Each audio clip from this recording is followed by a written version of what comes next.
Heritage academy. So இன்னைக்கு நம்ம என்ன கிளாஸ் பார்க்கலாம்னா இந்திய தேசிய இயக்கம், ஓகேங்களா? இந்திய தேசிய இயக்கம், இந்தியன் நேஷன் மூவ்மெண்ட் வந்து பார்க்கலாம்.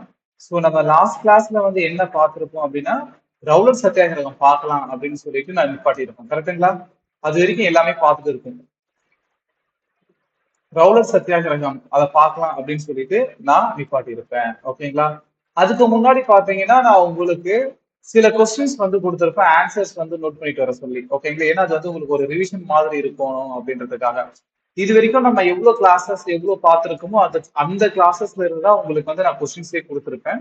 ஸோ இப்போ அந்த கொஸ்டின்ஸ்க்கான ஆன்சர்ஸ் வந்து நீங்க எல்லாருமே கரெக்டா பண்ணிருக்கீங்களா அப்படின்னு சொல்லிட்டு பார்த்துக்கோங்க. நான் வந்து இப்போ கொஸ்டின் வித் ஆன்சர் ரெண்டுத்தையுமே உங்களுக்கு நான் சொல்றேன், சரிங்களா? நம்ம ஃபர்ஸ்ட் கொஸ்டினா வந்து என்ன பார்த்தோம் அப்படின்னா ஃபர்ஸ்ட் ஐஎன்சி மாநாட்டுல கலந்து கொண்ட நபர்களின் எண்ணிக்கை எத்தனை பேரு அப்படின்னு சொல்லிட்டு நான் கேட்டிருந்தேன். 72ன்றது வந்து அதனுடைய பதில், ஓகேங்களா? செகண்ட் கொஸ்டினா நான் லக்னோ ஒப்பந்தத்தின்படி மத்திய மற்றும் மாகாண சட்ட மேலவைகளில் தேர்ந்தெடுக்கப்பட வேண்டிய உறுப்பினர்களின் பங்கு எவ்வளவு இருக்கணும் அப்படின்னு சொல்லிட்டு நான் கேட்டிருப்பேன். 5/4 பங்கு, ஓகேங்களா? 5/4 பங்கு உறுப்பினர்கள் வந்து தேர்ந்தெடுக்கப்பட வேண்டும் அப்படின்னு சொல்லிட்டு நம்ம பார்த்திருப்போம், கரெக்டுங்களா? அடுத்த கொஸ்டின் என்ன பார்த்திருப்போம்னா கோரல் கோரல் மில் வேலை நிறுத்த போராட்டம் எப்போ நடைபெற்றது அப்படின்னு சொல்லிட்டு நம்ம பார்த்திருப்போம். 1908 வந்து நடைபெற்றது. அடுத்த கொஸ்டின் என்ன அப்படின்னா மாண்டேகு அறிக்கை வெளியிடப்பட்ட நாள் 1917 ஆகஸ்ட். நான் டேட் தான் உங்களுக்கு என்னன்னு சொல்லிட்டு ஆன்சர் வேணும்னு கேட்டிருப்பேன். டேட் வந்து 20. அடுத்த கொஸ்டின் என்ன பண்ணிருப்பேன்னா இந்தியா எப்ப அனிபெசன்ட் அம்மையார் வந்து எப்ப இந்தியாவுக்கு வந்தாங்க அப்படின்னு சொல்லிட்டு நான் கேட்டிருப்பேன். அனிபெசன்ட் அம்மையார் வந்து இந்தியா வந்த ஆண்டு 1893. இந்த 1893 இன்னொரு இம்பார்ட்டன்ட் இன்ஃபர்மேஷன்ஸ் இருக்கு, காந்தியை பத்திய ஒரு இன்ஃபர்மேஷன். ஸோ அதை நீங்க வந்து ஒரு முறை கோத்ரூ பண்ணிக்கோங்க, ஓகேங்களா? ஓகேங்களா? அதுக்கப்புறம் பாருங்க, தன்னாட்சி கொள்கையை வந்து பரப்புறதுக்காக திலகர் வந்து கைது செய்யப்பட்ட நாள் எப்ப அப்படின்னு சொல்லிட்டு நான் கேள்வி கேட்டிருந்தேன். பதில் 1916 ஜூலை 23. அடுத்த கேள்வி என்ன கேட்டிருப்பேன்னா இந்திய தாராள மைய கூட்டமைப்பு எஸ்என் பானர்ஜி தொடங்கிய ஆண்டு வந்து எப்பன்னு கேட்டிருப்பேன். 1919. ஓகேங்களா? அடுத்த கேள்வி என்னன்னு பாருங்க, சதீஷ் சந்திரா விடிவெள்ளி கழகத்தை தொடங்கிய நாள் எப்படின்னு கேட்டிருப்பேன், ஆண்டு. அப்போ விடிவெள்ளி கழகத்தை தொடங்கியவர் யாருன்னு பாத்தீங்கன்னா சதீஷ் சந்திரா. எந்த ஆண்டு தொடங்கப்பட்டது அப்படின்னு பாத்தீங்கன்னா 1902 ஆண்டு தொடங்கப்பட்டது அப்படின்னு நம்ம பார்த்திருப்போம். அதுக்கப்புறம் வஉசி அதாவது விஓசி வாவு சிதம்பரனாருக்கு வந்து விதிக்கப்பட்ட தண்டனையுடைய ஆயுட்காலம் எவ்வளவு அப்படின்ற மாதிரி ஒரு கேள்வி கேட்டிருப்பேன். இரட்டை ஆயுள் தண்டனை வழங்கினாங்க. இரட்டை ஆயுள் தண்டனையுடைய ஆயுட்காலம் வந்து 40 ஆண்டுகள் அப்படின்றது உங்களுக்கு தெரியணும், சரிங்களா? ஓகே தானம்மா? ஓகேங்களா? ஓகே, நம்ம வந்து இப்ப ரவுலட் சத்தியாகிரகத்தை பார்க்கலாம். ஃபர்ஸ்ட் ஆஃப் ஆல் இப்போ ரவுலட் சத்தியாகிரகம்னா என்ன, எதற்காக கொண்டு வரப்பட்டது அப்படின்றத நான் இப்ப கொடுக்குற பாயிண்ட்ஸ் அப்படி நோட் பண்ணிட்டே வாங்க. எண்ட் ஆஃப் இந்த ரவுலட் சத்தியாகிரகத்துல நான் உங்களுக்கு கொடுக்குற பாயிண்ட்ஸ் வச்சு ஒரு கிளியர் எக்ஸ்பிளனேஷன் கொடுக்குறேன். ஏன்னா இப்ப நம்ம இந்த பாயிண்ட்ஸ் நோட் பண்ணிட்டு ஒரு கிளியர் எக்ஸ்பிளனேஷன் கொடுக்கும் போதுதான் உங்களுக்கு அதை பற்றி ஒரு புரிதல் வந்து வரும். சோ அதுக்காக தான், சரிங்களா? சரிங்களா? நோட் பண்ணுங்க. ரவுலட் சத்தியாகிரகத்துக்கு கீழே பாயிண்ட்ஸ் நோட் பண்ணிக்கங்க. இந்தியாவில் இந்தியாவில் இந்தியாவில் தேச விரோத செயல்களை இந்தியாவில் தேச விரோத செயல்களை ஆராய்வதற்காக 1917 1917 அமைக்கப்பட்ட கமிட்டியின் தலைவர், ஓகேங்களா? கமிட்டியின் தலைவர் யாருடைய தலைவர் யாரு? Sydney Rowlatt. என்ன சொல்றேன்னு புரியுதுங்களா? பாருங்க, இந்தியாவுல நடைபெறும் ஆங்கிலேயர்களுக்கு எதிரான செயல்களில் ஈடுபடுபவர்களை பற்றி ஆராய்ச்சி செய்வதற்காக அமைக்கப்பட்ட அந்த கமிட்டியுடைய தலைவர் யாருன்னு கேட்பாங்க. யாரு? Sydney Rowlatt. ஓகேங்களா? ஓகேங்களா? அடுத்த பாயிண்ட் நோட் பண்ணிக்கங்க. ரவுலட் கமிட்டியின் சிட்னி ரவுலட் இருக்கு இல்லையா, இந்த கமிட்டியுடைய சிட்னி ரவுலட் ரவுலட் கமிட்டியின் ரவுலட் கமிட்டியின் ரவுலட் கமிட்டியின் பரிந்துரையின் அடிப்படையில் ரவுலட் கமிட்டியின் பரிந்துரையின் அடிப்படையில் மார்ச் மார்ச் 1919 1919 இயற்றப்பட்ட சட்டம் இயற்றப்பட்ட சட்டம் ரவுலட் சட்டம். இயற்றப்பட்ட சட்டம் தான் என்னது? ரவுலட் சட்டம். அப்போ உங்களுக்கு இங்க கேள்வி என்ன வரும்னா, ரவுலட் சட்டம் இயற்றப்பட்ட ஆண்டு 1919. ஏன்னா இது ஆல்ரெடி ரிப்பீட்டடா எக்ஸாம்ஸ்ல கேட்டே இருக்காங்க. சோ அதனால எப்படி கேள்வி கேட்கறாங்க அப்படின்னு பாத்தீங்கன்னா, சில ஆக்ட் எல்லாம் கொடுத்துட்டு அந்த ஆக்டோட மேட்ச் பண்ண சொல்லுவாங்க. இல்ல ஆக்ட் அண்ட் இயர் கொடுத்துட்டு ஆட் ஒன் அவுட் பண்ண சொல்லுவாங்க, ஏதாச்சும் ஒண்ணு தப்பா கொடுத்துட்டு. சோ நம்ம எப்படி கேள்வி கேட்டாலும் பதில் அளிப்பதற்கு சரியாக இருக்கணும். கொடுக்கிற கேள்விகளையும் பதில்களையும் கவனமாக உள்வாங்கி படிக்கணும். நீங்க ஏன் இந்த இடத்துல வந்து உங்களுக்கு கன்ஃபியூஷன் வரும்னு எங்களுக்கு தெரியும். சோ அதனாலதான் அந்த கன்ஃபியூஷன் வரக்கூடாதுன்றதுக்காக அங்கேயே தெளிவா கிளாரிபிகேஷன் கொடுக்கறது. லைவ் கிளாஸஸ் வந்து அதுக்குதான் கவனிங்க அப்படின்னு சொல்றது. நோட்ஸ் கொடுப்பாங்க, சார் படிச்சுக்கலாம் அப்படின்னு இருந்தீங்கன்னா, அது போல இருக்க ஒவ்வொரு மாணவனும் பாத்தீங்கன்னா வாழ்க்கையில வெற்றி பெறுவது ரொம்ப ரொம்ப ரொம்ப ரொம்ப கடினமான ஒரு விஷயம். நீங்க எப்ப லைவ் கிளாஸஸ பார்த்துட்டு நீங்க நோட்ஸ படிக்கிறீங்களோ அப்பதான் உங்களுக்கு அது ரொம்ப மனசுல எளிதாக படிக்கும். சரிங்களா? Okay ma'am.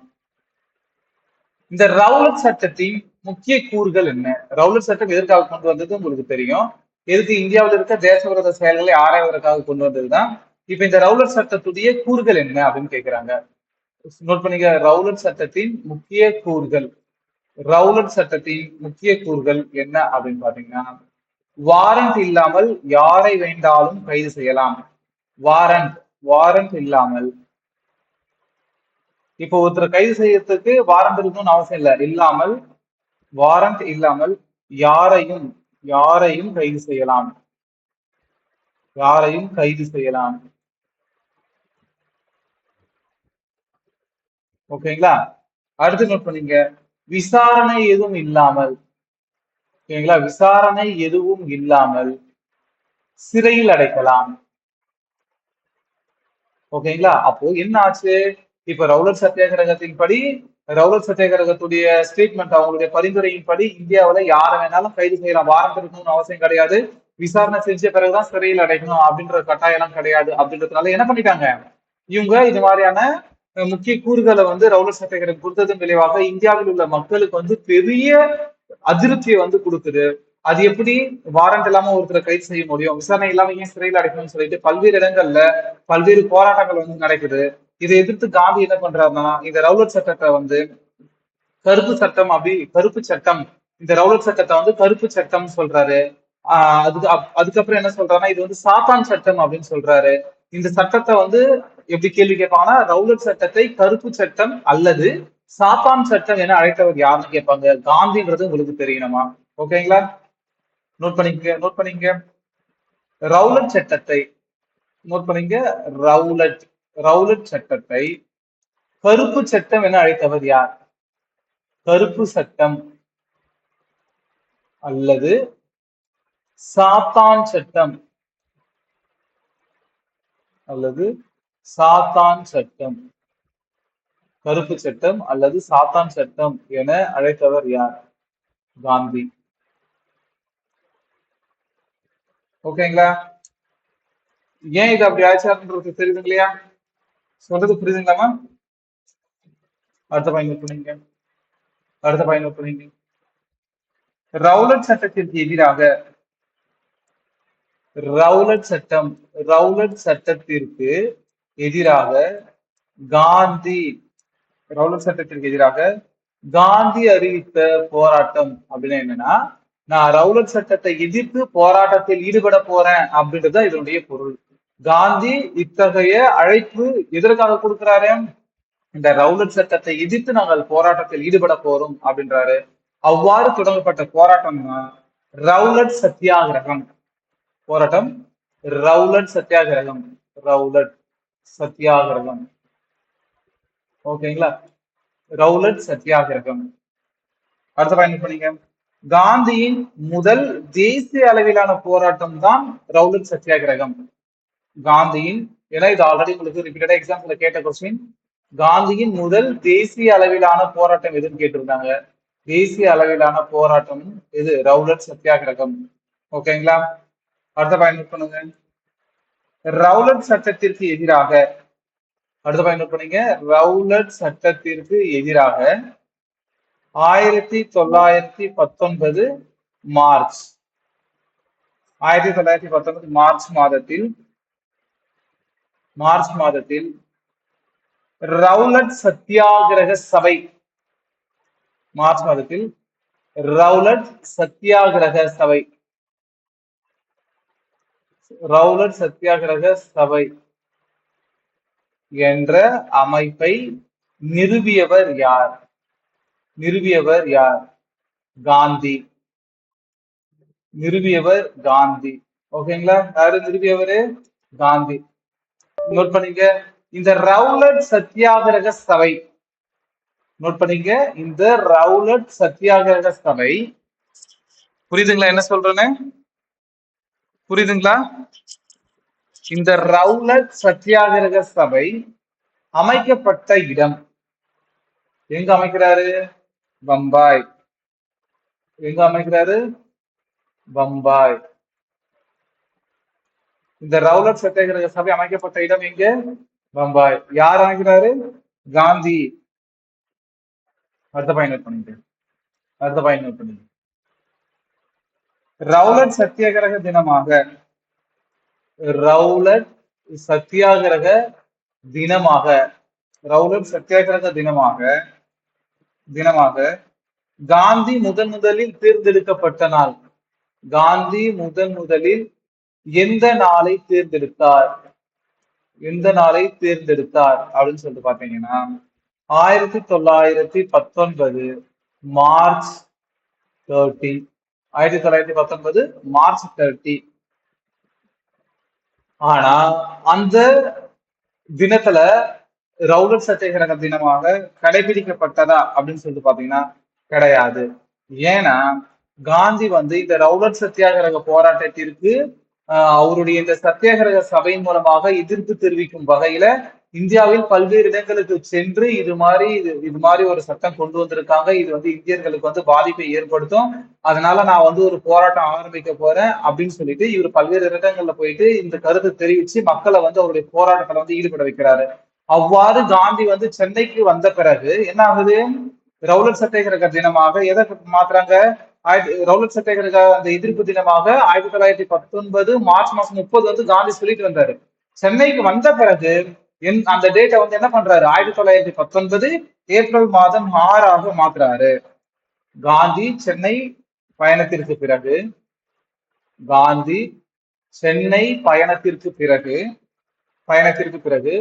1919 ஏப்ரல் 6 அன்று அன்று அன்று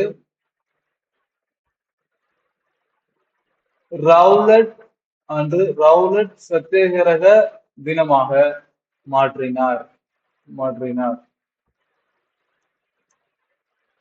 ஓகேங்களா?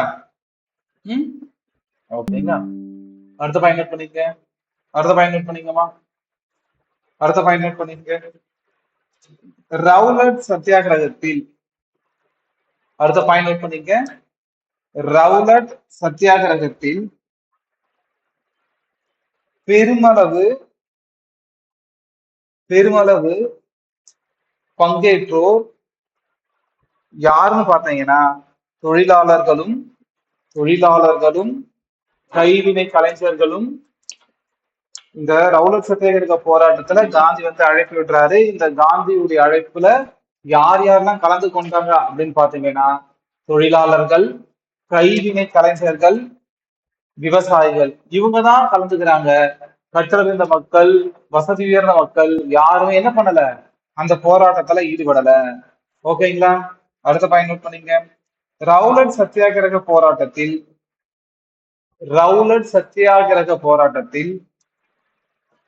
காந்தி ஈடுபட்டதற்காக ரவுலட் சத்தியாகிரக போராட்டத்தில்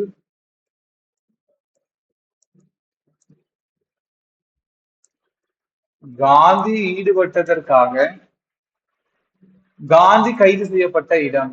காந்தி கைது செய்யப்பட்ட இடம். காந்தி கைது செய்யப்பட்ட இடம் பஞ்சாப். பஞ்சாப். பஞ்சாப். ஸ்பெஷல் தான் பஞ்சாப்ல எங்க அப்படின்னு சொல்லிட்டு பாத்தீங்கன்னா பால்வால் ரயில் நிலையம். பால் வால் ரயில் நிலையம். Railway station. ரயில் நிலையம். ரயில் நிலையம். டேட் எப்பன்னு பாத்தீங்கன்னா 10 ஏப்ரல். 10 ஏப்ரல் 1919. நீங்க இங்க உங்களுக்கு ஒரு கிளாரிபிகேஷன் வரணும். காந்தி வந்து ஃபர்ஸ்ட் ரவுலட் சத்தியாகிரக தினமாக கடைபிடிக்க எந்த நாளை தேர்ந்தெடுத்தார்? 1919 மார்ச் 30. அதுக்கப்புறம் இவருடைய சென்னை பயணத்திற்கு பிறகுதான் என்ன பண்றாருன்னா 1919 ஏப்ரல் 6 தான் நாடு தழுவிய ஒரு போராட்டம் நடக்கணும் அப்படின்னு சொல்லிட்டு சென்னைக்கு போன பிறகு அந்த டேட்டை வந்து மாத்துறாரு. ஆனா இந்த சென்னைக்கு போன பிறகு இந்த ஏப்ரல் 6 டேட்டை மாத்தினாரு. இது சென்னையில இருக்கிற மக்களுக்கு மட்டுமே தான் தெரிஞ்சது. அதுக்கு முன்னாடி எங்க, அதுக்கு முன்னாடி சொல்லியிருந்தாரு 1919 மார்ச் 30 அன்னைக்கு தொடங்க போறோம் அப்படின்னு சொல்லிட்டு இந்த டேட் எங்க எந்த பகுதிகள் எல்லாம் சொன்னாரோ அந்த பகுதிகளில் எல்லாரும் மிகப்பெரிய போராட்டங்கள் வந்து நடைபெற ஆரம்பிக்குது 1919 மார்ச் 30. அது போல ஒரு இடம் தான் இந்த பஞ்சாப்ல. எக்கச்சக்கமான போராட்டம், பயங்கரமான வன்முறைகள் வெடிக்க ஆரம்பிக்குது. காந்திக்கு வந்து தெரியாது. ஏன்னா காந்தி வந்து சென்னை வந்துட்டு டேட்டை வந்து ஏப்ரல் 6 சொல்லிட்டு மாத்திட்டாரு. ஆனா மார்ச் 30 எங்க அவரு இதுக்கு முன்னாடி அறிவித்த இடங்கள் எல்லாம் மார்ச் 30 வந்து மிகப்பெரிய போராட்டங்கள் வந்து நடைபெறுது. காந்தி வந்து என்ன பண்றாருன்னா சென்னைக்கு போயிட்டு மீண்டும் பஞ்சாப்ல போகும்போது பஞ்சாப்ல தான் மிகப்பெரிய கலவரம் நடக்குது. சோ அப்போ அந்த இடத்துல என்ன பண்றாருன்னா காந்தி வந்து பஞ்சாப்ல லால்வால் ரயில் நிலையம் வரும்போது இந்த போராட்டத்திற்கு எல்லாத்துக்குமே காரணம் வந்து மகாத்மா காந்தி தான் அப்படின்னு சொல்லிட்டு காந்தி வந்து ஏப்ரல் மாசம் 10 1919 வந்து கைது செய்வாங்க. ஓகேங்களா? என்ன சொல்றது புரியுதுங்களா? என்ன சொல்றது புரியுதுங்களா? முதல்ல முதல்ல இந்த பாயிண்ட்ஸ் எல்லாம் நோட் பண்ணிக்கங்க. ஒரு டைம் அப்படியே கிளியர் எக்ஸ்பிளனேஷன் கொடுக்குறேன் பாருங்க. முதல்ல வந்து பாத்தீங்கன்னா ரவுலட் சத்தியாகிரகம் எந்த ஆண்டுனா 1919. ரவுலட் சத்தியாகிரகம் எதுக்காக ஆரம்பிக்கப்பட்டது ஒரு இயக்கம் அப்படின்னு சொல்லி பாத்தீங்கன்னா இந்தியாவில் வந்து தேச விரோத செயல்களில் ஈடுபடுவதற்களை வந்து ஆராய்ச்சி செய்வதற்காக சிட்னி ரவுலட் தலைமையில வந்து ஒரு அமைப்பை வந்து அமைக்கிறாங்க. அந்த சிட்னி ரவுலட் என்ன பண்றாருன்னா ஒரு பரிந்துரைகளை வழங்குறாரு. என்னன்னு வழங்குறாரு அப்படின்னு சொல்லிட்டு பாத்தீங்கன்னா இந்தியாவில விசாரணை இல்லாம நீங்க யார் வேணாலும் சிறையில் அடைச்சிக்கலாம், வாரண்ட் இல்லாம நீங்க யாரை வேணாலும் கைது பண்ணிக்கலாம் அப்படின்னு சொல்லிட்டு சொல்றாங்க. இந்த அவருடைய இந்த கோரிக்கைகள், இந்த முக்கியமான இந்த கூறுகள் வந்து இந்தியாவில் உள்ள மக்களை வந்து மிகவும் பாதிப்படைய செய்விக்குது. அதனால என்ன பண்றாங்கன்னா மிக பெரும் தலைவர்கள் என்ன பண்றாங்கன்னா இந்த ரவுலட் சத்தியாகிரகத்திற்கு, அதாவது இந்த ரவுலட் போராட்டத்திற்கு எதிராக நான் வந்து போராட்டத்தை ஆரம்பிக்க போறேன் அப்படின்னு சொல்லிட்டு காந்தி போன்ற தலைவர்கள் என்ன பண்றாங்க அப்படின்னா 1919 என்ன பண்றாங்க ரவுலட் சத்தியாகிரகம். ஓகேங்களா? ரவுலட் சத்தியாகிரகம் அப்படின்ற ஒரு போராட்டத்தை வந்து நாங்க கையில் எடுக்க போறோம் அப்படின்னு சொல்லிட்டு காந்தி வந்து ஆரம்பிக்கிறாரு. காந்தி வந்து என்ன பண்றாருன்னா இந்த ரவுலட் சத்தியாகிரக போராட்டத்திற்கு எதிர்ப்பு தெரிவிக்கும் வகையில ஒரு தினத்தை வந்து பிக்ஸ் பண்றாரு. 1919 மார்ச் 30 அன்னைக்கு நம்ம எல்லாம் கூடி போராட்டத்துல வந்து ஈடுபடலாம் அப்படின்னு சொல்லிட்டு பல்வேறு இடங்கள்ல வந்து சொல்றாரு. இதே போல இந்த போராட்டத்திற்கு எதிர்ப்பு தெரிவிக்கும் வகையில சென்னையில் இருக்கிற மக்களை கூட்டுவதற்காக காந்தி வந்து சென்னை வராரு. அவ்வாறு சென்னை வரும்போது என்ன பண்றாருன்னா இந்த ரவுலட் சத்தியாகிரக போராட்டத்திற்காக இந்த எதிர்ப்பு தெரிவிக்கும் வகையில ஒரு தினத்தை வந்து சொல்லியிருந்தாரு இல்லையா 1919 மார்ச் 30 அன்னைக்கு. அந்த தினத்தை வந்து என்ன பண்றாருன்னா சென்னை பயணத்திற்கு பிறகு அங்க மாத்திடுறாரு. சரி மார்ச் 30 வேணாம், 1919 ஏப்ரல் 6 அன்னைக்கு வச்சுக்கலாம் அப்படின்னு சொல்லிட்டு மாத்திடுறாரு. ஆனா இந்த தகவல் வந்து என்னாச்சு, இதுக்கு முன்னாடி சொன்ன இடங்களுக்கு எல்லாம் போயிட்டு சேரல, டேட் வந்து மாத்திட்டாங்க அப்படின்னு சொல்லிட்டு. இதனால என்ன ஆகுதுன்னா காந்தி வந்து மார்ச் 30 அன்னைக்கு போராட்டத்தை வந்து கையில இருக்கணும் அப்படின்னு சொன்னதுனால அவர் அனௌன்ஸ் பண்ண அந்த இடங்கள்ல எல்லாம் மிகப்பெரிய போராட்டங்கள் வந்து வெடிக்க ஆரம்பிக்குது. இது வந்து காந்திக்கு தெரியல. காந்தி வந்து சென்னையில இருந்து புறப்பட்டு போகும்போது எங்க பஞ்சாபுக்கு போகும்போது பஞ்சாப்ல வந்து காந்தி வந்து கைது செய்யறாங்க. எங்கன்னா லால்வால் ரயில் நிலையத்துல வந்து கைது செய்யறாங்க. இவ்வளவு பெரிய போராட்டங்கள் நடைபெறுவதற்கு முக்கியமான தூண்டுகோலாக அமைந்தவர் வந்து காந்தி தான் அப்படின்னு சொல்லிட்டு காந்தியை வந்து கைது செய்யறாங்க. உடனே என்ன ஆகுது, காந்தி கைது செய்துட்டாங்கன்னு சொல்லிட்டு எல்லா இடங்களிலும் பல்வேறு வகையான போராட்டங்கள், ரயில வந்து கவுர வைக்கிறது, டெலிபோன் பில்ல வந்து வயரெல்லாம் கட் பண்றது, அது போல துப்பாக்கி சூடு நடத்துறது, பல்வேறு வகையான போராட்டங்கள்லாம் வந்து நடைபெற ஆரம்பிக்குது. இப்போ என்ன ஆகுது? காந்தி வந்து கைது செய்தாங்க இல்லையா? அவர் மிகப்பெரிய தேசப்பற்ற தலைவர். அதனால பல்வேறு இடங்கள்ல போராட்டங்கள் நடைபெற்றது. சோ ஓகே, இந்த ரவுலட் சத்தியாகிரகத்தின் விளைவாக காந்தியெல்லாம் வந்து கைது செய்துட்டாங்க அப்படின்றதுக்கு எதிர்ப்பு தெரிவிக்கும் வகையில என்ன பண்றாங்கன்னா, அதாவது பஞ்சாப்ல எங்க பஞ்சாப்ல நல்லா ஞாபகம் வச்சுக்கணும். பஞ்சாப்ல ஜாலியன் வாலாபாக் அப்படின்ற ஒரு மைதானத்துல, ஜாலியன் வாலாபாக் என்ற ஒரு மைதானத்துல ஒரு பெரிய போராட்டம், அது பெரிய கூட்டு கூட்டம் கூடி அந்த இடத்துல வந்து ஒரு போராட்டத்தை தொடங்கலாம் அப்படின்னு சொல்லிட்டு என்ன பண்றாங்கன்னா ஒரு டேட்டை வந்து ஃபிக்ஸ் பண்றாங்க. அவ்வாறு அந்த டேட்டை ஃபிக்ஸ் பண்ணும்போது எல்லாரும் என்ன பண்ணிட்டாங்கன்னா, பஞ்சாப்ல அந்த ஜாலியன் வாலாபாக் மைதானத்துல வந்து எல்லாரும் கூடிட்டாங்க. எப்பன்னா 1919 ஏப்ரல் மாசம் 13 அன்னைக்கு கூடுறாங்க. அப்படி கூடும்போது என்ன ஆகுதுன்னா, மைக்கேல் ஓ டயர், ஜெனரல் ஓ டயர் அப்படின்னு சொல்லிட்டு 2 ஆங்கிலேய அதிகாரிகள் இருக்கிறாங்க. அங்க கூடியிருந்த மக்கள் பஞ்சாப்ல அந்த டேட்ல அன்னைக்கு பைசாகின்ற ஒரு அறுவடை திருவிழா வந்து நடைபெறுது. அப்போ என்ன ஆகும், அந்த இடத்துல எக்கச்சக்கமான மக்கள் வந்து கூடி இருக்கிறாங்க. சோ அந்த இடம் பாத்தீங்கன்னா ஒரு மதில் சூழ்ந்த ஒரு பகுதி. வெளியில ஏறதுக்கு ஒரே ஒரு சின்ன வழி மட்டும்தான். சோ அப்ப என்ன ஆகுதுன்னா, ஆங்கிலேயர்கள் என்ன பண்றாங்கன்னா, இவங்களை வந்து எப்படின்னா நம்ம வந்து அட்டாக் பண்ணிடணும். இவங்க வந்து மிகப்பெரிய போராட்டத்தை வந்து கையில் எடுப்பதற்காக தான் இந்தியர்கள் வந்து கூடியிருக்கிறாங்க அப்படின்னு சொல்லிட்டு பாக்குறாங்க. சோ அதனால என்ன பண்றாங்க, மைக்கேல் வுட் டயரும் ஜெனரல் வுட் டயர்ஸ் வந்து 2 பேர் இருக்கிறாங்க. இதுல மைக்கேல் வுட் டயர் அப்படின்றவர் என்ன பண்றாருன்னா, அவங்கள வந்து துப்பாக்கி, அவங்க அதாவது கூடியிருக்க மக்கள் மீது துப்பாக்கி சூடு நடத்துங்க அப்படின்னு சொல்லிட்டு மைக்கேல் வுட் டயர் வந்து சொல்லிடுறாரு. அதன் அடிப்படையில ஜெனரல் வுட் டயர் என்ன பண்றாருன்னா துப்பாக்கி சூட்டை வந்து நடத்துறாங்க. பல்லாயிரம் கணக்கான மக்கள் வந்து இறக்குறாங்க. சோ இந்த டீட்டெயில் எல்லாமே அப்படியே கொஞ்சம் கொஞ்சமா நம்ம பார்த்துட்டு போயிட்டே இருக்கலாம். சரிங்களாமா? இப்போ இது ரவுலட் சத்தியாகிரகம் முடிஞ்சுச்சு.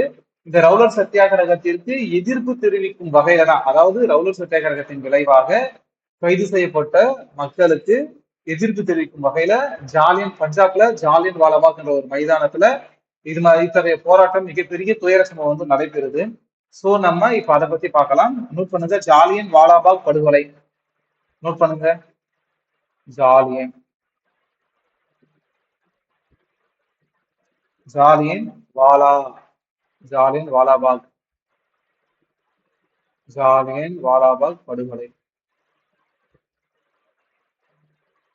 இந்த ஜாலியன் வாலாபாக் படுகொலை நடைபெற்ற ஆண்டு 1919 ஏப்ரல் 13. ஓகேங்களா?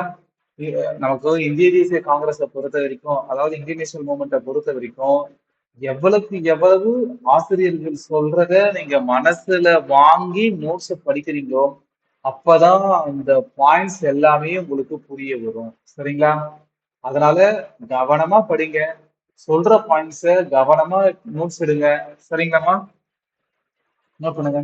ரவுலட் சத்தியாகிரகத்தின் போது, ரவுலட் சத்திய பாயிண்ட் நோட் பண்ணிக்குமா அது கீழே? ரவுலட்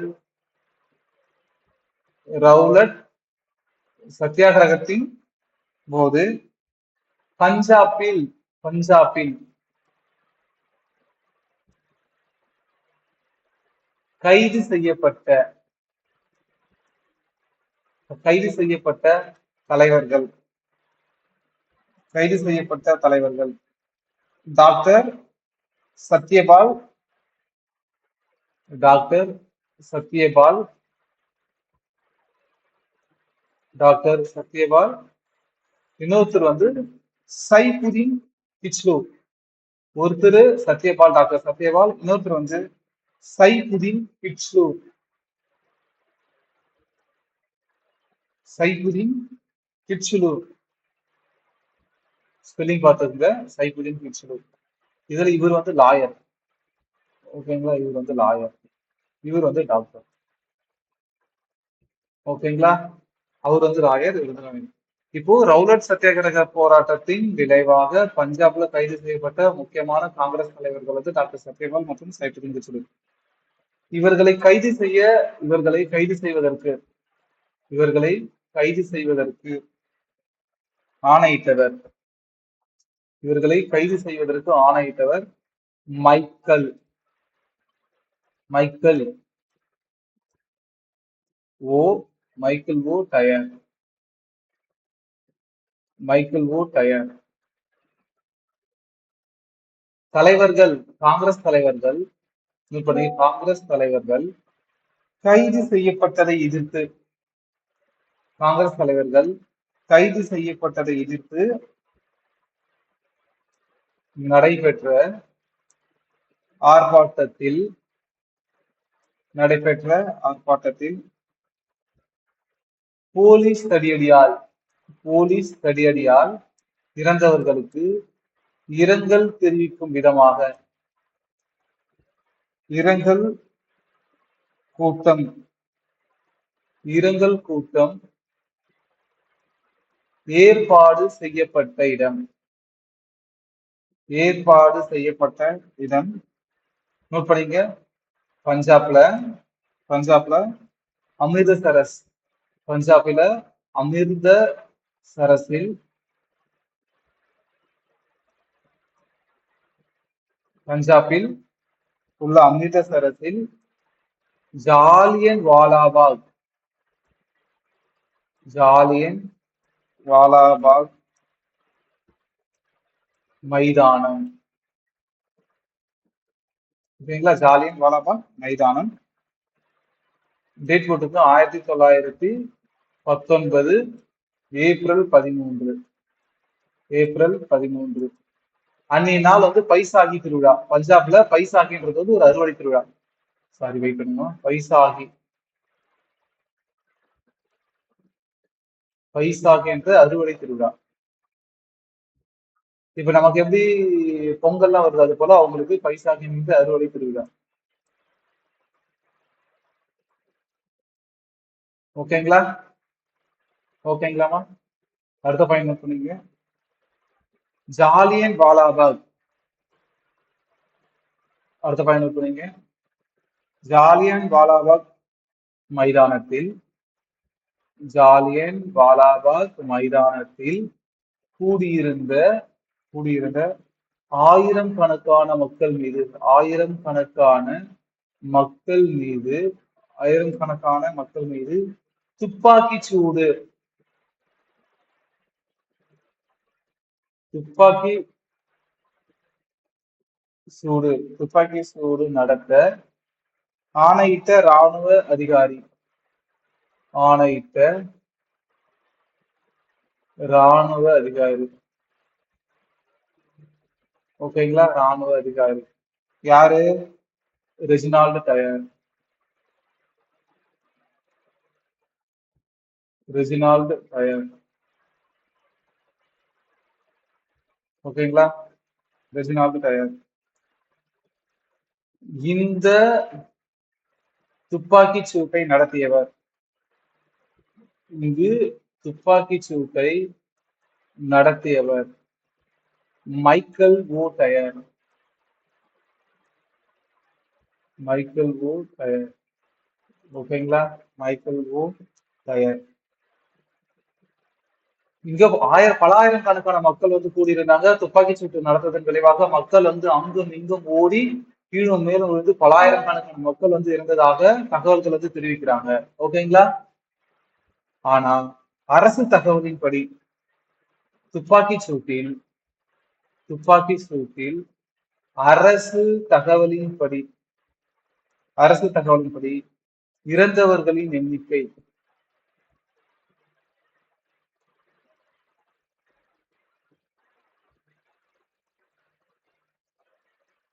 இறந்தவர்களின் எண்ணிக்கை 379. பிராக்கெட்ல நோட் பண்ணிக்க. ஆயிரத்திற்கும் அதிகமான மக்கள் ஆயிரத்திற்கும் அதிகமான மக்கள் இறந்ததாக அதிகாரப்பூர்வமற்ற அதிகாரப்பூர்வமற்ற தகவல்.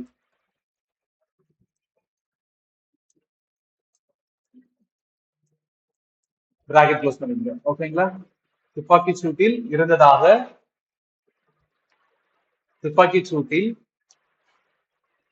இறந்தவர்களுடைய எண்ணிக்கை அதிகாரப்பூர்வ தகவலின்படி 379. அதிகாரப்பூர்வமற்ற தகவலின்படி 1000க்கும் மேற்பட்ட மக்கள். சரிங்களா. அடுத்த பாயிண்ட் நோட் பண்ணீங்க. அடுத்த பாயிண்ட் நோட் பண்ணீங்க.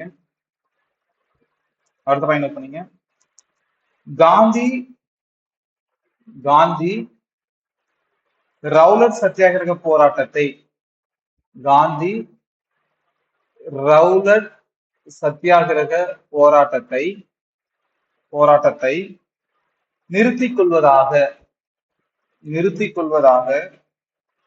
அறிவித்த நாள் மற்றும் காரணம். அறிவித்த நாள் மற்றும் காரணம். ஓகேங்களா? அப்போ எப்போ நிறுத்திக் கொள்வதாக அறிவித்த நாள்? 1919 ஏப்ரல் 18. காரணம் என்ன அப்படின்னா ஜாலியன் வாலாபாக் படுகொலை. காரணம் ஜாலியன் வாலாபாக் படுகொலை. நல்லா உங்களுக்கு புரிதா பாருங்க. காந்தி ரவுலட் சத்தியாகிரக போராட்டத்திற்கு அழைப்பு விடுத்ததன் காரணமாக தான் இவ்வளவு பெரிய துயர சம்பவம் நடந்தது. சோ அந்த துயர சம்பவம் நடக்குது. அதனாலதான் காந்தி என்ன பண்றாரு? சோ அந்த உங்களுக்கு நல்லா புரிதா பாருங்க. அந்த ரவுலட் சத்தியாகிரக போராட்டத்திற்கு காரணமாக தான் டாக்டர் சத்யபால், சைதுதீன் பிஸ்வா ஆகியோர்லாம் கைது செய்யறாங்க. அப்போ நிறைய போலீஸுடைய தடியடி நடக்குது. அவர்களுக்கு இரங்கல் தெரிவிக்கும் வகையில ஜாலியன் வாலாபாக்ல வந்து கூடுறாங்க. அங்கேயும் என்ன ஆகுது? பல்லாயிரக்கணக்கான மக்கள் வந்து இறந்து போயிடுறாங்க. சோ அதனாலதான் காந்தி என்ன பண்றாரு? நான் ரவுலட் சத்தியாகிரக போராட்டத்தை வந்து நான் நிறுத்தி கொள்றேன் அப்படின்னு சொல்லிட்டு ஒரு டேட்டை வந்து அனௌன்ஸ் பண்ணி அன்னைக்கு நிறுத்தி கொள்றாரு. இப்போ 1919 ஏப்ரல் மாதம் 18. ஓகேங்களா? 1919 ஏப்ரல் மாதம் 18. ஓகேங்களா? அடுத்த point very important point. Jallianwala வாலாபாக்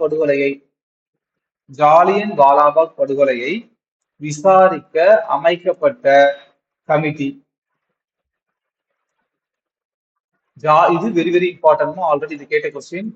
ஜாலியன் வாலாபாக் படுகொலையை விசாரிப்பதற்காக அமைக்கப்பட்ட கமிட்டி ஹண்டர் கமிட்டி.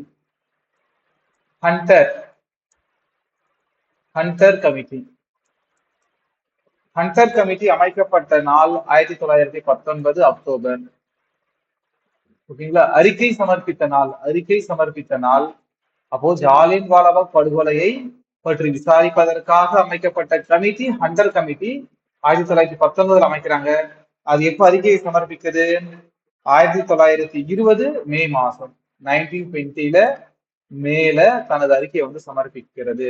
அப்போ இந்த அறிக்கை சமர்ப்பிப்பு ரொம்ப இம்பார்ட்டன்டா தெரிஞ்சுக்கணும். ஓகேங்களா? இந்த ஜாலியன் வாலாபாக் படுகொலை வந்து இந்தியர்களின் மீது ஆங்கிலேயர்கள் ஈவு இரக்கமற்ற ஒரு மிகப்பெரிய போராட்டம். ஓகேங்களா? அதனால ரவீந்திரநாத் தாகூர் என்ன பண்றாரு? ஆங்கிலேயர்கள் கொடுத்த அந்த பட்டம் நைட்ஹுட் என்ற வீர திருமகன் என்று பொருள் தரக்கூடிய அந்த பட்டமே எனக்கு வேண்டாம் அப்படின்னு சொல்லிட்டு திருப்பி கொடுத்துறாரு. சோ அந்த பாயிண்ட் நோட் பண்ணீங்க. ரவீந்திரநாத் தாகூர்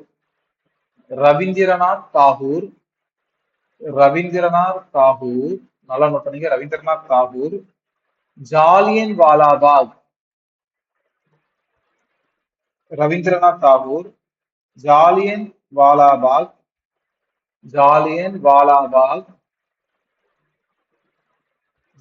வாலாபாக் படுகொலையை கண்டித்து துறந்த பட்டம் எனக்கு ஆங்கிலேயர்கள் கொடுத்த அந்த பட்டம் வேணாம் அப்படின்னு சொல்லி திரும்பி கொடுத்தாரு. ஒண்ணு நைட்ஹுட் பட்டம். நோட் பண்ணீங்க. வீர திருமகன்.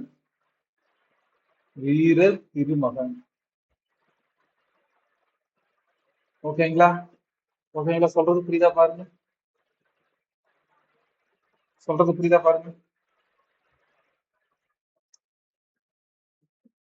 ஏன் அவர் என்ன பண்றாருன்னா, இந்த பட்டமே எனக்கு அவமானத்தை ஏற்படுத்தும் விதமாக இருக்கு. ஆங்கிலேயர்கள் இந்தியர்களின் மீது இத்தகைய கடுமையான நடவடிக்கையை மேற்கொள்ளும் போது இந்த பட்டம் எனக்கு ஒரு அவமானத்தை ஏற்படுத்தும் விதமாக இருக்கு அப்படின்னு சொல்லிட்டு காந்தி என்ன பண்றாருன்னா வைஸ்ராய்க்கு ஒரு கடிதத்தை எழுதுறாரு. இந்த கடிதம் வந்து 1919 மே மாசம் 31 அன்னைக்கு என்ன பண்றாரு? கடிதத்தை எழுதுறாரு. அப்போ இந்த கேள்வி நீங்க தெரிஞ்சுக்கணும். நோட் பண்ணுங்க. அவமானத்தின் சின்னமாக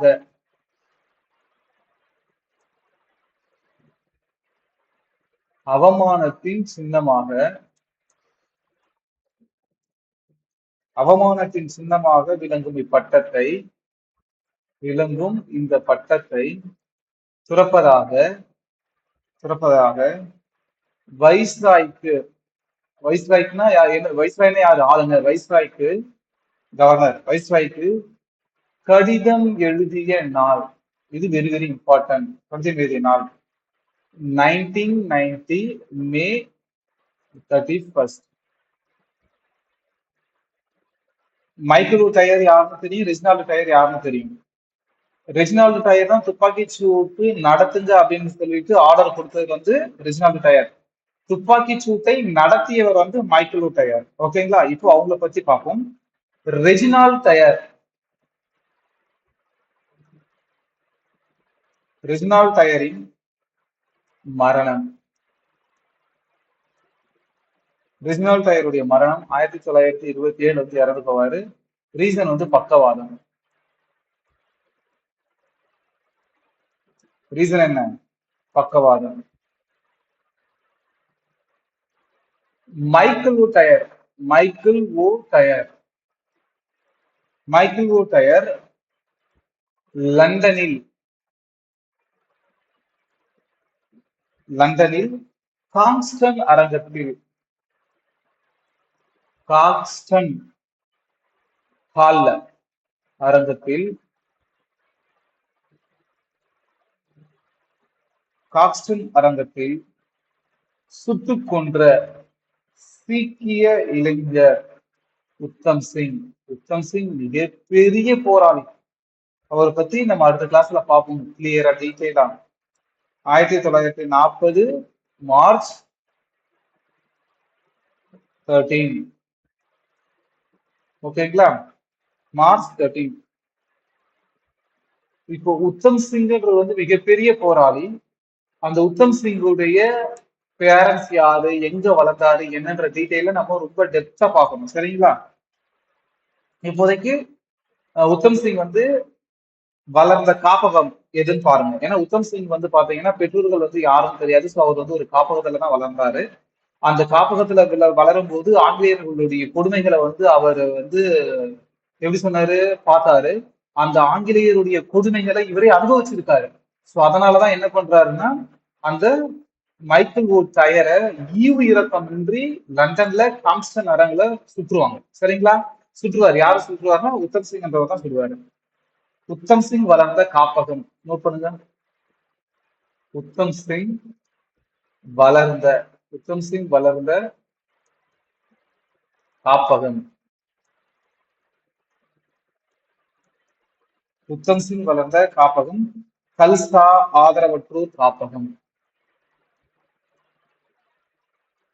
கல்சா ஆதரவற்றோர்.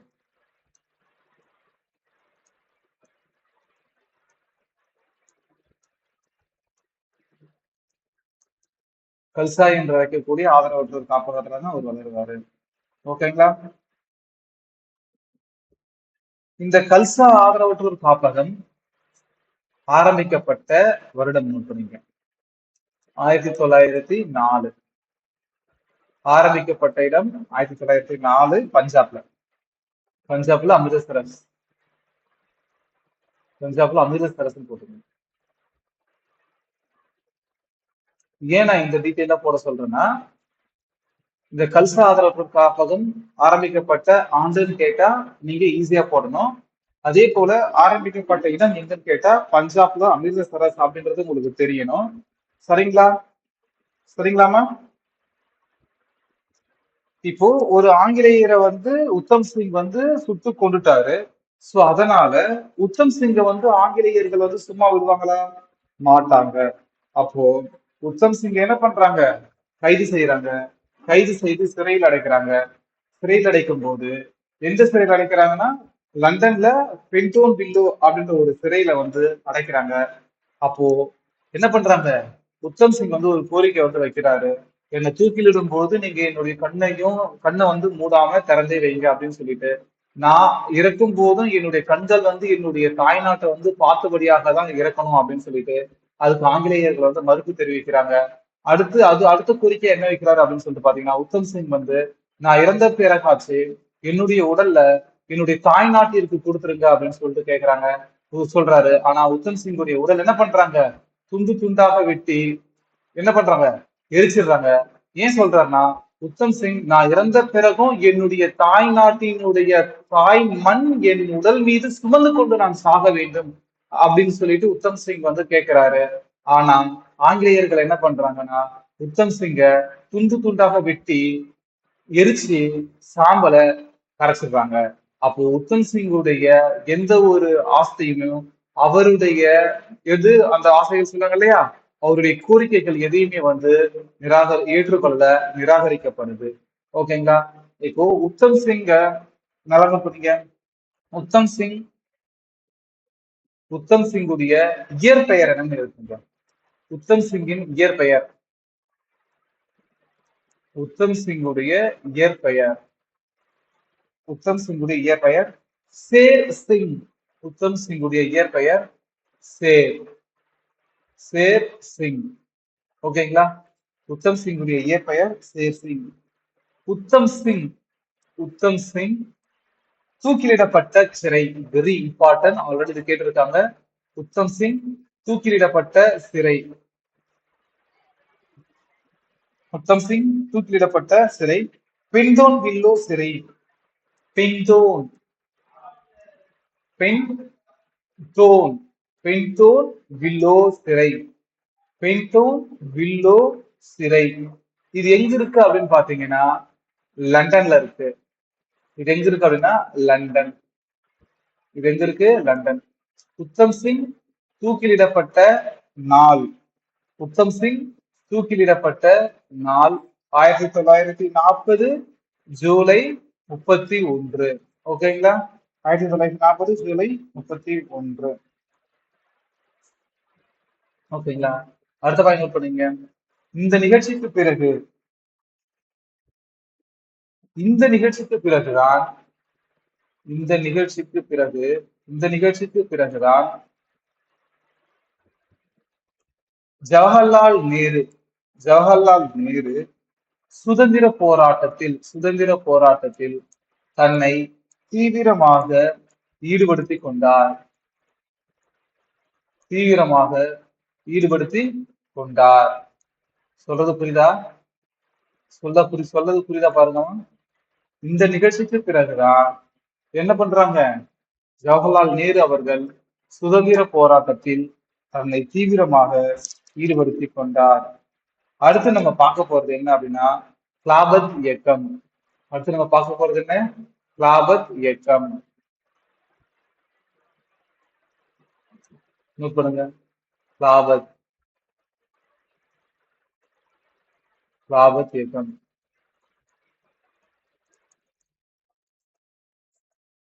கிலாபத் இயக்கம். இப்போ கிலாபத் இயக்கம் பாக்குறதுக்கு முன்னாடி சைட நோட் பண்ணிக்கங்க. சைட நோட் பண்ணிக்க. சும்மா நம்ம எப்பவுமே கீ பாயிண்ட்ஸ் நோட் பண்ணோம் இல்லையா, கீ பாயிண்ட்ஸ் நோட் பண்ணி அதுவும் நோட் பண்ணுங்க.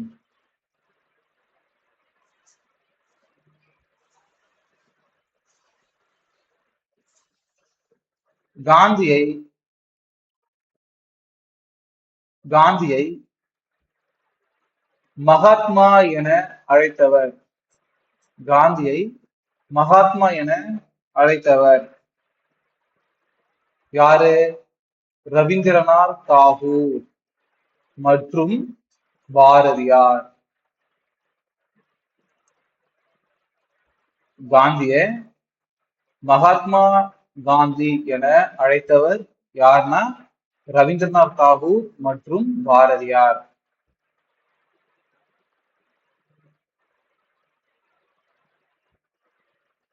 அடுத்த பாயிண்ட் பண்ணுங்க.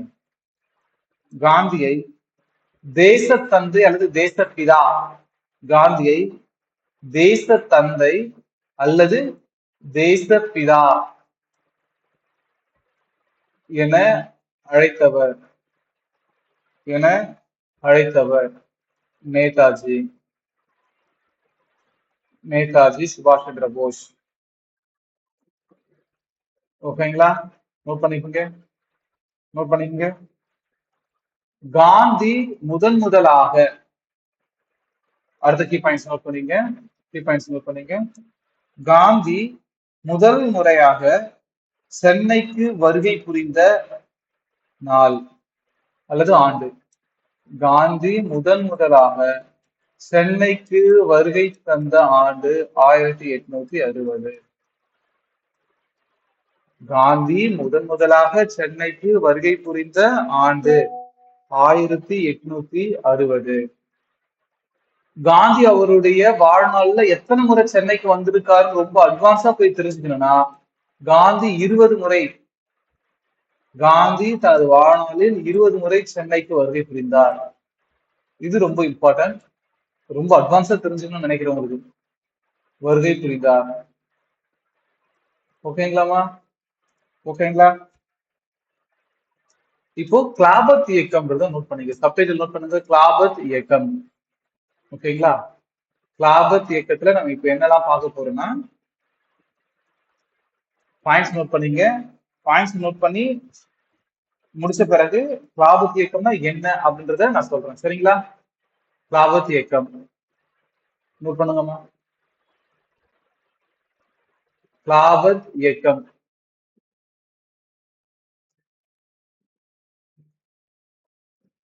துருக்கி நாட்டு. கிளாபத் இயக்கத்தின் கீழே இருக்கிற பாயிண்ட்ஸ் நோட் பண்ணீங்க. துருக்கி நாட்டு, துருக்கி நாட்டு சுல்தான், துருக்கி நாட்டு சுல்தான் பதவி பெயர், பதவி பெயர் கலிஃபா. துருக்கி நாட்டு சுல்தானின் பதவி பெயர் தான் கலிஃபா. உலக முஸ்லிம்களின், உலக முஸ்லிம்களின் தலைவராக கருதப்படுபவர் யாரு? கலிஃபா. ஓகேங்களா? உலக முஸ்லிம்களின் தலைவராக கருதப்படுபவர் யாரு? கலிஃபா. முதல் உலக போரில், ஃபர்ஸ்ட் வேர்ல்டு வார் எப்ப நடக்குது? 1914 to 1918. முதல் உலக போரின், முதல் உலக போரின் முடிவில் கலிஃபாவுடைய, கலிஃபாவின் அதிகாரங்கள், கலிஃபாவின் அதிகாரங்கள் பறித்து கொண்ட நாடு. கலிஃபாவின் அதிகாரங்களை பறித்து கொண்ட நாடு பிரிட்டிஷ். ஓகேங்களா? பிரிட்டிஷ். இப்போ உலக முஸ்லிம்களின் தலைவராக, சாரிமா, உலக முஸ்லிம்களின் தலைவராக இருப்பவர் வந்து கலிஃபா. இப்ப முதல் உலக போருடைய முதல் உலக போரின் முடிவிற்கு பிறகு கலிஃபாவுடைய பதவி வந்து பறிக்கப்பட்டு விட்டது அப்படின்னா, அப்போ முஸ்லிம்களுடைய அதிகாரமும் பறிக்கப்பட்டு விட்டது என்பதுதான் அதற்கு சமம். ஓகேங்களா? கரெக்டா? அப்போ அந்த பாதிக்கப்பட்ட, புரியுதா? புரியுதுங்களா? பறிக்கப்பட்ட அதிகாரங்களை, பறிக்கப்பட்ட அதிகாரங்களை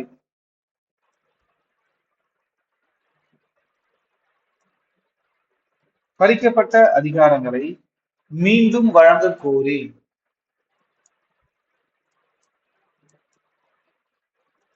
பறிக்கப்பட்ட அதிகாரங்களை மீண்டும் வழங்க கோரி இந்தியாவில் ஆரம்பிக்கப்பட்ட இயக்கம்னா என்ன இயக்கம்? கிளாபத் இயக்கம். அந்த பேர்லயே வைக்கிறாங்க, கிளாபத் இயக்கம். ஓகேங்களா? கிளாபத் இயக்கம். அப்போ பறிக்கப்பட்ட அதிகாரங்களை மீண்டும் வழங்க கோரி இந்தியாவில் தொடங்கப்பட்ட இயக்கம் தான் என்ன இயக்கம்? கிளாபத் இயக்கம். வருஷம் போட்டுங்க. கிளாபத் இயக்கம் எப்பப்ப? 1919. இந்த கிளாபத் இயக்கத்தை தொடங்கியவர்கள் யார்? கிளாபத் இயக்கத்தை, கிளாபத் இயக்கத்தை தொடங்கியவர்கள் யார்? மௌலானா முகமது அலி. இது ஆல்ரெடி கேட்டது. சும்மா கிளாபத் இயக்கத்தை தொடங்கியது யாருன்னு சொல்லிட்டு, மௌலானா, மௌலானா முகமது அலி, மௌலானா முகமது அலி இன்னொருத்தர் யாரு? சௌஹத் அலி. சௌஹத் அலி பிராக்கெட்ல போட்டு வச்சுங்க. அலி சகோதரர்கள் என அழைக்கப்படுபவர்கள் தான் இவங்க 2 பேர். அலி சகோதரர்கள் என அழைக்கப்படுவர். இதுவும் ஆல்ரெடி கேட்டிருக்காங்க. அலி சகோதரர்கள் என அழைக்கப்படும் நபர்கள் யாருன்னு சொல்லிட்டு கேட்டிருக்காங்க. யாரு? முகமது அலி. இன்னொருத்தர் வந்து சௌஹத் அலி. அடுத்த பாயிண்ட் பண்ணீங்க. கிலாவத் இயக்கத்தின் முக்கிய தலைவர்கள். கிலாவத் இயக்கத்தின் முக்கிய தலைவர்கள் ஒருத்தர். மௌலானா மௌலானா அபுல் கலாம் ஆசத்.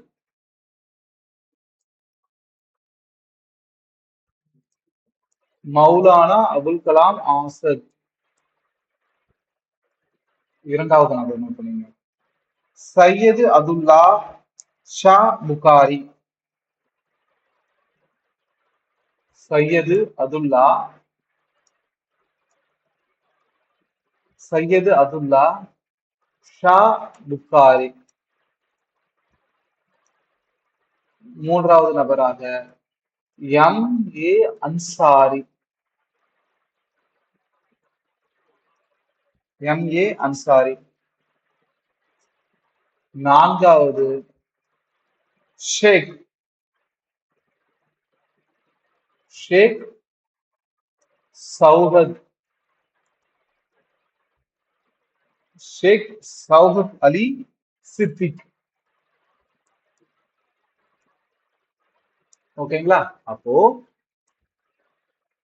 கிலாபத் இயக்கம் எதற்காக தொடங்கப்பட்டது? உலக முஸ்லிம்களின் தலைவராக கருதப்படுவர் யாரு? கலிஃபா. முதல் உலக போருடைய முடிவுக்கு பிறகு கலிஃபாவுடைய பதவி வந்து பறிக்கப்படுது. சோ அந்த பறிக்கப்பட்ட பதவியை மீண்டும் வழங்க வேண்டும் அப்படின்னு சில பேர் வந்து கோரிக்கை வைக்கிறாங்க. அதன்படி தொடங்கப்பட்ட இயக்கம் தான் கிலாபத் இயக்கம். 1919 வந்து தொடங்குறாங்க. இந்த கிலாபத் இயக்கத்திற்கு இந்த கிலாபத் இயக்கத்தை தொடங்கியவர்கள் யாருன்னா அலி சகோதரர்கள். அலி சகோதரர்கள்ல யாரும் தெரியும் உங்களுக்கு வந்து முகமது அலி, சௌகத் அலி என்ற 2 சகோதரர்கள் இருக்காங்க. இந்த கிலாபத் இயக்கத்திற்கு முக்கிய தலைவராக இருந்தவங்க யாருன்னு பார்த்தீங்கன்னா மௌலானா அபுல் கலாம் ஆசத், சையத் அதுல்லா ஷா புக்காரி, எம் ஏ அன்சாரி, ஷேக் சௌஹத் அலி சித்திக். இவங்க 4 பேர் தான் முக்கிய தலைவர்கள். ஓகேங்களா? இந்த காந்தி என்ன பண்றாருன்னா இந்த கிலாபத் இயக்கத்துல நம்மளை ஈடுபடுத்தி கொண்டா இந்துக்களையும் முஸ்லிம்களையும் இந்தியாவில் மிகவும் பின்னி பிணைக்கும் அதான் பின்னி பிணைக்கும் அந்த நட்பு நாளாக நட்பு நபர்களாக மாற்ற முடியும் அப்படின்னு சொல்லிட்டு காந்தி வந்து யோசனை கொண்டு என்ன பண்றாரு? காந்தி வந்து யோசனை கொண்டு இந்த கிலாபத் இயக்கத்திற்குரிய மாநாட்டுல வந்து தலைமை தாங்குறாரு. இந்த கிலாபத் இயக்க மாநாட்டுல வந்து என்ன பண்றாரு? தலைமை தாங்குறாரு. ஓகேங்களா? நோட் பண்ணுங்க. இந்திய தேசியம் என்ற நீரோட்டத்தில் இந்திய தேசியம் என்ற நீரோட்டத்தில் முஸ்லிம்களை இணைக்கும் காரணியாக இருந்தது கிலாபத் இயக்கம். கிலாபத் இயக்கம். பாயிண்ட் நோட் பண்ணிக்கமா? பாயிண்ட் நோட் பண்ணிக்க. பாயிண்ட் நோட் பண்ணிக்க. இந்திய தேசிய என்ற நீரோட்டத்தில் முஸ்லிம்களை இணைக்கும் காரணியாக இருந்தது. காரணியாக கிலாபத் இயக்கம் இருந்தது. ஓகேங்களா? கிலாபத் இயக்கம் இருந்தது. காந்தி என்ன பண்றாரு? இந்த போராட்டத்துல இந்த முஸ்லிம்கள் முன்னெடுத்து செல்லும் இந்த போராட்டத்துல காந்தி வந்து தலைமை வகித்தா இந்துக்களையும் முஸ்லிம்களையும் மேலும் அவர்களுடைய உறவை வந்து பலப்படுத்த முடியும் அப்படின்னு சொல்லிட்டு காந்தி என்ன பண்றாரு? இந்து முஸ்லிம் ஒற்றுமையை பலப்படுத்த கிலாபத் இயக்கத்தை ஒரு வாய்ப்பாக கருதி பயன்படுத்தி கொண்டார். அதன்படி என்ன பண்றாரு? கிலாபத் இயக்கத்திற்கு காந்தி வந்து தலைமையும் தாங்குறாரு. எந்த எங்க கிலாபத் இயக்கத்துடைய இந்த மாநாட்டுக்கு காந்தி தலைமையும் தாங்குறாரு. எந்த இடத்துக்கு தலைமை தாங்குறாரு? இந்த கிலாபத் இயக்கம் நடைபெற்ற இடம் எங்க, நடைபெற்ற ஆண்டு, டேட்டு, அவருக்கு யார் யாரெல்லாம் உதவி புரிஞ்சாங்க, இதன் விளைவாக இந்துக்களும் முஸ்லிம்களும் அவர்களுடைய ஒற்றுமைகள் வந்து மேலும் பலப்பட்டதா அப்படின்றத நம்ம அப்படியே பார்த்துட்டே போலாமா? சரிங்களா? நோட் பண்ணுங்க, நோட் பண்ணுங்க.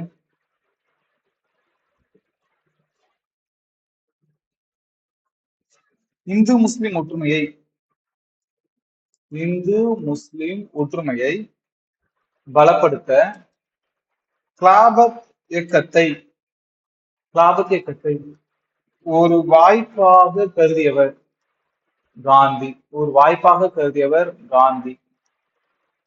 ஓகேங்களா? அடுத்த பாயிண்ட் பண்ணீங்க. கிளாபத் தினம் கிளாபத் தினம் அனுசரிக்கப்பட்ட நாள். கிளாபத் தினம் அனுசரிக்கப்பட்ட நாள் 1919 அக்டோபர் மாதம் 17. Very important. இது ஆல்ரெடி கேட்டிருக்காங்க. கிளாபத் தினம் அனுசரிக்கப்பட்ட நாள் எப்ப அப்படின்னு சொல்லிட்டு. அடுத்த பாயிண்ட் பண்ணீங்க. 1919 1919 நவம்பர் மாதம் நவம்பர் மாதம் டெல்லியில் எங்க டெல்லியில் நடைபெற்ற டெல்லியில் நடைபெற்ற அகில இந்திய கிளாபத் இயக்கத்திற்கு டெல்லியில் நடைபெற்ற அகில இந்திய கிளாபத் இயக்க மாநாட்டிற்கு மாநாட்டிற்கு தலைமையேற்றவர் தலைமையேற்றவர் காந்தி. காந்தி. டேட் நோட் பண்ணுங்க. நவம்பர் 23 மற்றும் 24. நவம்பர் 23, 24 2 நாள் வந்து அந்த மாநாடு நடைபெறுது. அந்த மாநாட்டிற்கு தலைமை வகித்தவர் வந்து காந்தி. காந்தியால் காந்தியால் எப்போ இந்த மாநாட்டுல காந்தியால் ஏற்றுக்கொள்ளப்பட்ட சௌகத் அலியின் 3 முழக்கங்கள். இது வெரி இம்பார்ட்டன்ட். ஆல்ரெடி கேட்டிருக்காங்க. இதுவும் காந்தியால் ஏற்றுக்கொள்ளப்பட்ட சௌகத் சௌகத் அலி சகோதரர்கள் இருக்க அந்த சௌகத் அலியின் 3 முழக்கம். இது ஆல்ரெடி கேட்டிருக்காங்க. 3 முழக்கம் ஸ்லோகன்ஸ். 3 முழக்கம். அல்லாஹி அக்பர் அல்லாஹி அல்லாஹி அக்பர் அக்பர் அல்லாஹி அக்பர். அடுத்த முழக்கம் என்ன? வந்தே மாதரம் அல்லாஹி அக்பர் வந்தே மாதரம். இந்துக்களும் முஸ்லிம்களும் வாழ்க. அதான் இந்து முஸ்லிம் வாழ்க. இந்து முஸ்லிம் இந்து முஸ்லிம் வாழ்க. இந்து முஸ்லிம் வாழ்க. இதுதான் என்னது? காந்தியால் ஏற்றுக்கொள்ளப்பட்ட சௌகத் அலியின் முழக்கங்கள். காந்தியின் ஒத்துழையாமை இயக்கத்தை காந்தியின் ஒத்துழையாமை இயக்கத்தை நோட் பண்ணுங்க. அடுத்த பாயிண்ட். காந்தியின் ஒத்துழையாமை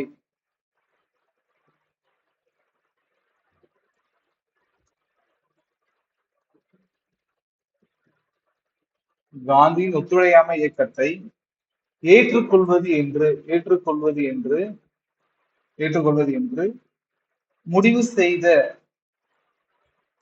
முடிவு செய்த கிளாபத் இயக்க கூட்டம்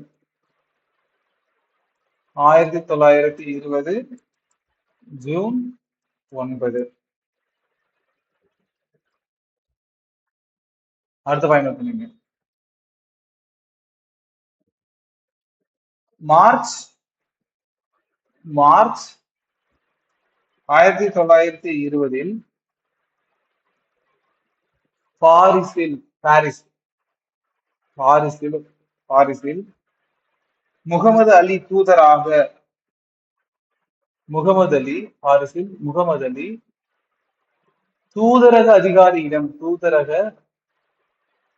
முகமது அலி தூதரக அதிகாரியிடம் முன்வைத்த கோரிக்கைகள்.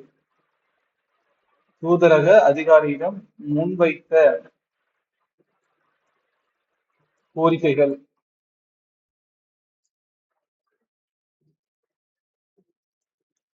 முன்வைத்த கோரிக்கைகள். என்னென்ன கோரிக்கைகளை வந்து முன்வைக்கிறாரு? ஒண்ணு ஒண்ணு துருக்கியின் சுல்தான்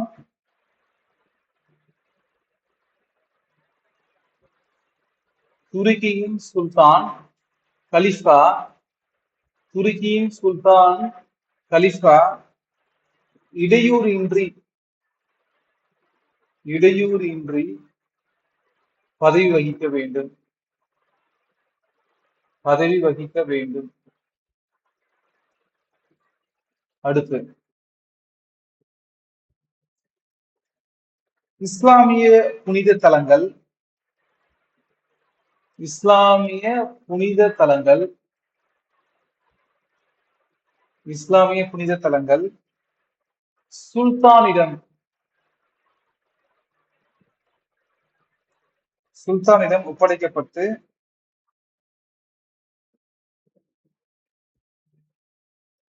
சுல்தானிடம் ஒப்படைக்கப்பட்டு இவர் இதை இவர் இதை கட்டுப்படுத்த வேண்டும். இவர் இதை கட்டுப்படுத்த வேண்டும். அடுத்த கோரிக்கை சுல்தானிடம் சுல்தானிடம் போதுமான பகுதிகள் வழங்கி சுல்தானிடம் போதுமான பகுதிகள் வழங்கி இஸ்லாமிய மதத்தை பாதுகாக்க வழி செய்ய வேண்டும். பாதுகாக்க வழி செய்ய வேண்டும்.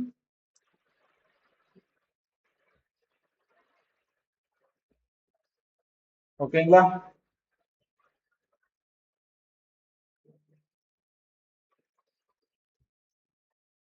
Okay ma'am. ஆல்ரெடி 1 hour ஆயிடுச்சு. ஓகேங்களா?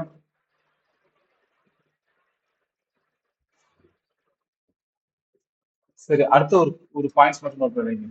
அடுத்த பாயிண்ட்ஸ் வந்து கொட்டேஷனுக்குள்ள நோட் பண்ணுங்க. எதிர்ப்பு கொட்டேஷனுக்குள்ள எதிர்ப்புன்னு போடுங்க. எதிர்ப்பு என்று பொருள்படும் எதிர்ப்பு என்று பொருள்படும் கிளாப் எதிர்ப்பு என்று பொருள்படும் கிளாப் என்ற உருது சொல்லை கிளாப் என்ற உருது சொல்லை கிளாப் என்ற உருது சொல்லை நிர்வாகத்தின்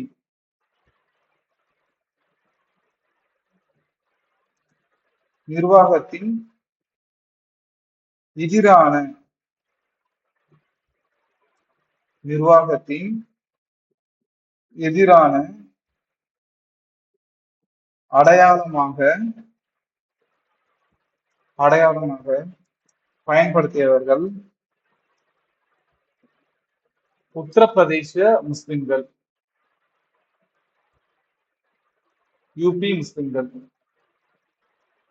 இது வந்து சும்மா ஒரு கொட்டேஷன் மாதிரி ஒரு என்சிஆர்டி புக்ல இருந்துச்சு. இது ஒரு கொட்டேஷன் ஒரு புக்ல இருந்துச்சு.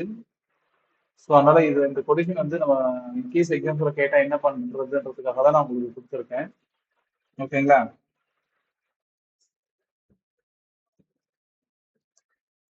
அடுத்த பாயிண்ட் நோட் பண்ணீங்கம்மா. கிளாபத் தினம். அடுத்த பாயிண்ட் நோட் பண்ணீங்க. கிளாபத் தினம். ஃபர்ஸ்ட் கிளாபத் தினம் வந்து என்ன டேட்டுக்கு அனுசரிச்சாங்க? அக்டோபர் மாசம் 17 அன்னைக்கு அனௌன்ஸ் பண்ணாங்க. ஓகேங்களா? அடுத்த பாயிண்ட் நோட் பண்ணீங்க. கிளாபத் தினம் மீண்டும் அனுசரிக்கப்பட்ட நாள். கிளாபத் தினம் மீண்டும் அனுசரிக்கப்பட்ட நாள் 1920 மார்ச் 19. ஓகேங்களா?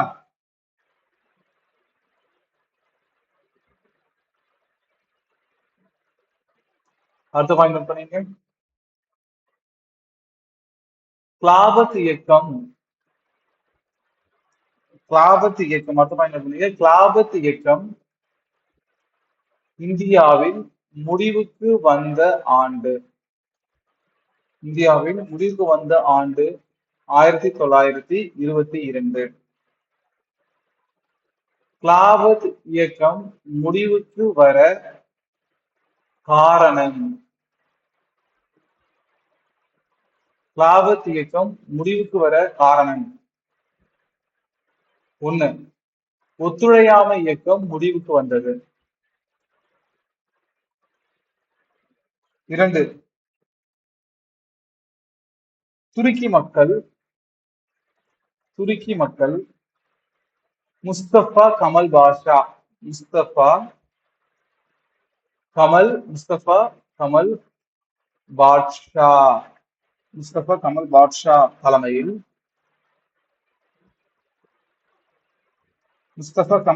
தலைமையில்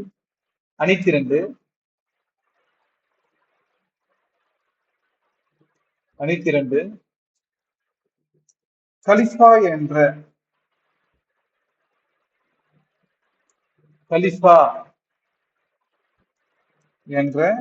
நடைமுறையை ரத்து செய்தது.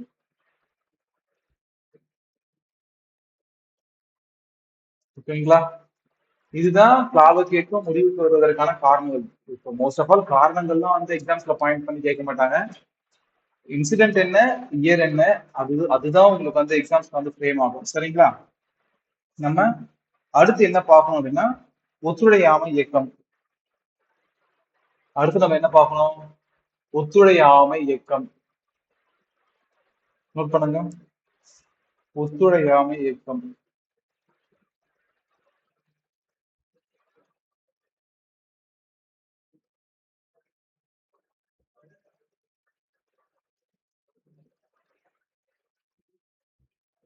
ஓகேங்களா?